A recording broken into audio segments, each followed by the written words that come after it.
discuss the indications and contraindications for this treatment technique we learned. 자, 적응증과 금기증으로 주제를 바꾸도록 하겠습니다.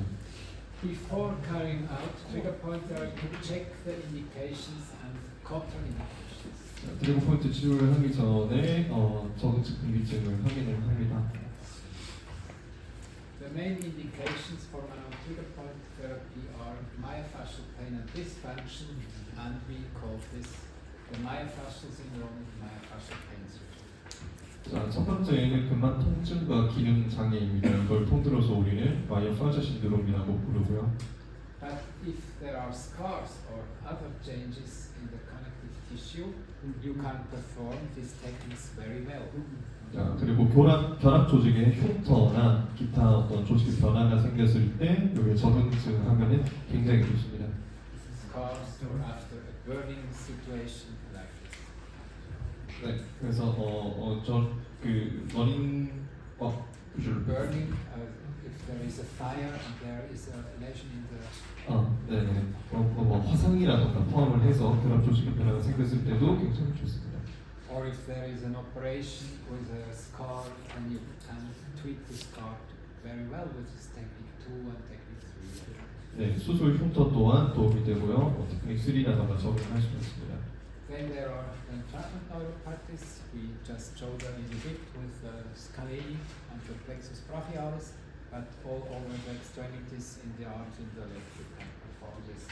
And there are stimulation problems, and this is topic in the course mode 2. 네, 포착신경변증 같은 경우도 있는데 스칼레니우스나 아니면은 브라키알 플렉서스를 예를 들어서 설명했었고, 그다음에 자극 가중 문제에 대해서도 포함이 되어 있는데 이거는 이제 모듈 2에서 다루는 거고요. But the main indication is for sure myofascial syndrome. 네, 주된 적응증은 마이오파자 신드롬이 되겠습니다. The contraindications, there are 2 absolute contraindications we have to know.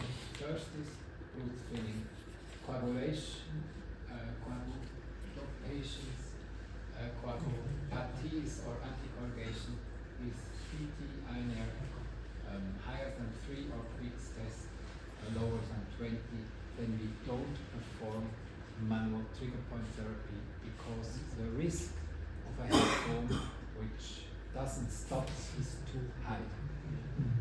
네, 일단은 금기증에 대해서인데 그 중에서도 절대적 금기증에는 2가지가 있습니다. 첫 번째는 혈액 응고에 대한 관련된 문제입니다. 저기 나와 있는 이렇게 이런 수치들이 있는데 이거는 이제 검사 중에서 혈액 응고 수준에 대한 검사입니다. 여기에서는 이제 이런 값이 나오거나 이런 퀵스 테스트 나오거나 하면은 금지에 해당된다고 합니다. When tissue after radiation therapy, the lateral approach to treatment of the subscapularis muscle is contraindicated after irradiation to the axilla. 네, 방사선 치료 후의 조직에 대해서도 금기증에 해당되는데 우리가 했던 것 중에 이제 어깨 밑근 접근법에서 겨드랑이 밑에 방사선을 조작한 다음에 어깨 밑근에서 가쪽에서 가는 측면 접근법은 또 금기 사항입니다. Yes, we should wait about 1 year because a massive reaction with pain and lymphedema of the entire arm may occur, presumably due to the demands of the additional lymph flow which overwhelms the already compromised lymphatic drainage system. 네, 1년 정도를 기다리는 게 중요한데 이게 방사능 반응이 가라앉는 데 충분히 필요한 시간이라고 합니다. 그리고 손상된 림프 순환 시스템을 넘어서 버리는 림프 부하를 인해서 전체판의 통증이나 부종이 발생할 수 있기 때문입니다. And if the patient has no consent to the trigger point therapy, it's also an absolute contraindication. He's not agreed, not willing to perform such a treatment which is associated with pain, we have to accept it. 그리고 요 위에 2가지 말고도 환자의 동의가 없는 경우입니다. 트리거 포인트에 대한 치료를 환자가 동의하지 않았으면은 역시 금기 사항입니다. Then relative contraindications, unstable fracture massive acute muscle injuries. Of course, we shouldn't use our techniques in the side of unstable fracture or massive acute muscle injuries. 네, 다음은 절대적 금기증이 아니고 상대적 금기증입니다. 상대적 금기증 중에 첫 번째는 불안정 골절 혹은 다양한 급성 근육 손상입니다. 상처가 치유될 때까지 우리는 기다려야 되고, 근데 인접 부위에 있는 트리거 포인트 치료는 괜찮다고 합니다. Coagulopathies or anticoagulation with PT INR 1.5 to 3 or quick test between 25 to 20 is a relative contraindication. This means we don't go as far the point the patient says stop. We just make a small amount of treatment with heavy pressure and we look the reaction. And if it works well, next treatment we can make a little bit more and we see is there a reaction too much or not, and if it works well, so we can accelerate step by step. 네, 이건 응고병증이라는 거고, 여기는 항응고 반응인데, 아까랑 똑같은 기준을 사용하지만은 아까랑 값이 다릅니다. 아까 기준점 같은 경우에는 절대적인 금기증에서 해당되고, 요 정도 값을 나타내는 거에 대해서는 그런 환자들은 이제 조금 마일드하게 치료를 해보고 반응을 관찰한 다음에 그 다음 세션에서 괜찮으면 또 강도를 올려보고 하는 형태로 적응하면 되겠습니다. There are the newer anticoagulants, the direct oral anticoagulants, and there we can treat, but there are two different types. There is one kind of medicaments we take just once a day, and others we take twice a day. So if you take a medicament once a day, you try from the medical point of view to have a stabilized plateau of the reaction, but this is not so. It changes a little bit, and the littlest reaction is just before taking the medicament, and then after 1 or 2 hours it's the highest level, and then it goes down a little bit. So best moment for treatment would be before taking the medicament.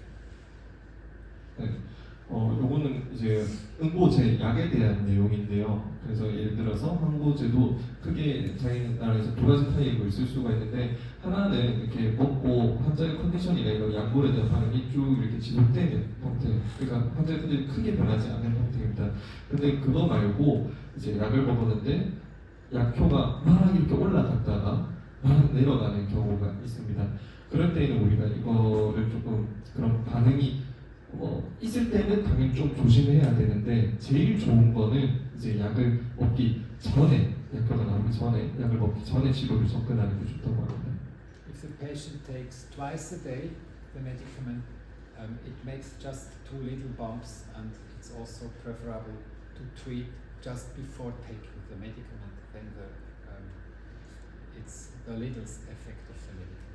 네, 그 다음에 이제 환자가 만약에 하루에 2번 정도를 복용을 하는 환자다 그러면은 환자가 하루 종일 컨디션이 왔다 갔다 2차례 정도 나올 수가 있겠죠, 예를 들어서. 근데 아까 설명은 하루에 하나만 약을 복용하는 사람은 그 약을 먹기 전 시간에 치료하는 게 좋다는 내용입니다. So we can perform the trigger point therapy, but we are carefully. We don't go to the stop limit. We make a little amount and we look the reaction, and then we can adapt. 네, 그래서 요약하자면은 이런 약물을 사용하는 환자의 경우에는 우리가 그 트리거 포인트 치료를 약물 복용하는 시간과 맞춰서, 그러니까 시간과 똑같이 하는 게 아니고 시간을 보고 그것까지 고려를 해야 된다는 거죠. When local or generalized circulatory disturbances or local or generalized skin injuries and diseases. 네, 국소적인 혹은 전신적인 순환장애나 피부 손상, 질병 등을 포함합니다. When local inflammation. 국소염증 있습니다. When there is an inflammation local, please don't press. It's not. 네, 염증 있는 곳은 누르면 안 되고요. We have to wait after the inflammation has subsided. 네, 염증 사라질 때까지 기다려야 됩니다. Then osteoporosis is in the manual treatment of trigger points in the thorax area by the serratus anterior, by the erector tonsi. Then we have to be careful because of the danger of a rib fracture, and this hurts a lot. And please take care. Doesn't matter. 네, 다음 골다공증에 대한 내용입니다. 예를 들어 세라토스 안테리오 같은 것들 이제 립에 있는 부위를 치료할 때 골다공증이 있는 환자는 우리가 프랙처를 일으킬 수 있기 때문에 조심을 해야 됩니다. Then malignant tumors. 네, 악성 종양, When infections or inflammations, 감염이나 염증 됩니다. we have to wait up to the inflammation has gone. 네, 염증만은 사라질 때까지 기다려줍니다. And if there are pain reactions you can't understand because of inadequate pain reactions during the treatment or afterward as a reaction to the treatment, we have to let it go and say we don't understand it. It's possible that there are strange reactions, and then we don't to insist. We have to say we don't understand it. We don't treat like this. We have to accept this. 네, 그 다음에 이제 다음은 치료 후에 환자의 반응에 대한 내용입니다. 치료 중이나 아니면 치료하고 나서 통증 반응이나 우리 다 했던 그 치료 후의 반응에 대해서 뭔가 이제 부적절하면은 그거에 맞는 대응을 해야 됩니다. And then there are patients, we call them, they are incooperative. If for whatever reason a patient is unwilling to engage with the trigger point therapy, we have to respect this absolutely. 네, 방금 비협조적 환자에 대한 내용인데 환자가 동의를 구하지 않으면은 우리는 또 중단을 해야 됩니다. Or if you don't feel good with the relationship to patient and you think, oh now I know what I have to do, I can press and I can hurt the patient, then you have to make, you have to think about what is your problem, it's not the problem of the patient, and please don't treat patient you don't like, you don't have a good commitment together. 그리고 동의를 하지 않는 데는 여러 가지 이유가 있을 수도 있는데 환자와 나의 어떤 사회적인 인간적인 관계도 포함을 해서 설명을 한 겁니다. Okay. Questions about indications and contraindications? 적응증 근위증에 대해서 질문 있나요? Then let's take a break. 10 minutes. 자, 10분 쉬도록 하겠습니다.